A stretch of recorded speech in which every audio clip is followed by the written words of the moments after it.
So, for all too loyal viewers of this channel, you know that I began a weight loss journey after I ballooned myself up to 205 pounds back in early 2020. For context, I'm 5'10 and a half, and if I had to describe my body type in simplistic terms, I'd say I'm a mama bear. You know, not too big, not too small, just kinda in the middle. Well, 200 pounds was too much even for me, especially since I was between 20 to 25% body fat. But unless 2020 was the year you were living under a rock, or oppositely in a celebrity mansion, you probably felt the real world sting of the pandemic, and you had two options: give up or strive forward.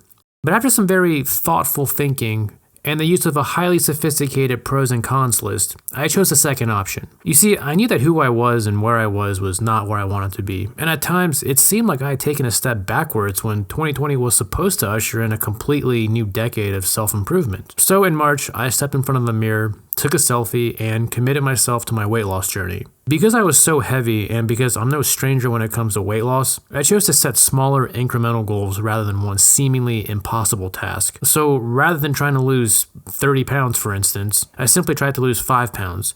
And when I reached that goal, I would lose another 5, and so on and so forth. And unless you are morbidly obese, this is the general approach I would advise others. It's certainly more manageable, even if it seems slower. Patience and realistic expectations are the key here, because beyond that, all you need to be in is a caloric deficit.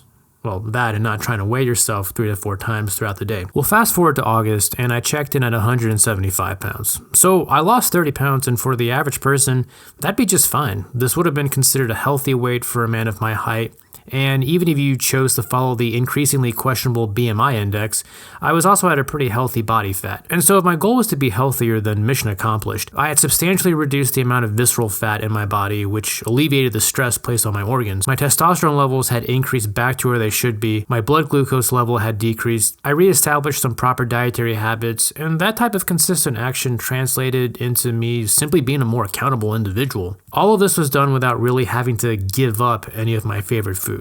Sure, I did limit certain contributing foods to a minimum and practiced moderation, but overall, I simply kept track of my calories and also started working out and doing more cardiovascular work. I had set up a goal and succeeded in achieving it. But if you're anything like me, you tend to have this innate desire of pushing yourself further, if for no other reason than out of personal drive for self-improvement, curiosity, the thrill, or even because you're just bored. In my case, I had always wondered what 10% body fat felt like, and aesthetics, among other things, being something I cared about, I wanted to achieve this goal. I had previously achieved 15% body fat, and that felt great. So how hard could losing 5% be? Well, as it turns out, it's pretty hard. More than that, it really takes a special type of willpower, which means it's just as much a mental game as it is a physical one. Trying to lose fat during the winter season made it that much harder because, as we all know, winter season is really bulk season. And in fact, I ended up gaining back some weight. So was my weight loss journey a failure? Well, no. For one reason or another, and I hold myself fully accountable, I never did achieve 10% body fat before the end of 2020, even though I had ample time. That's not to say that I've given up this ambition, quite the opposite. But if my only takeaway from losing 30 pounds is that I failed, well then I've completely missed the point of adopting a lifestyle centered around physical fitness and mental health. I was at an incredibly unhealthy weight at the beginning of 2020 and dealing with several issues that affected me mentally.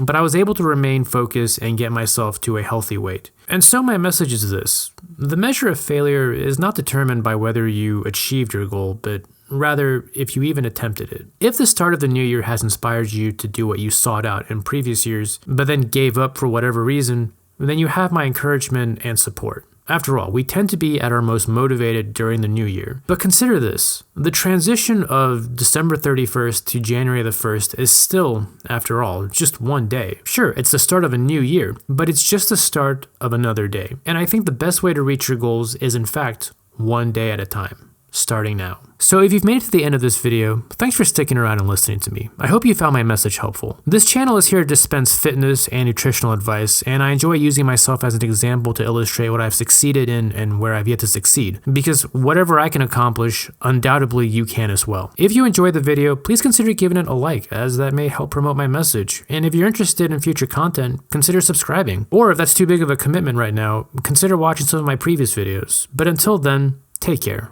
I'll see you next Tuesday. Stay safe.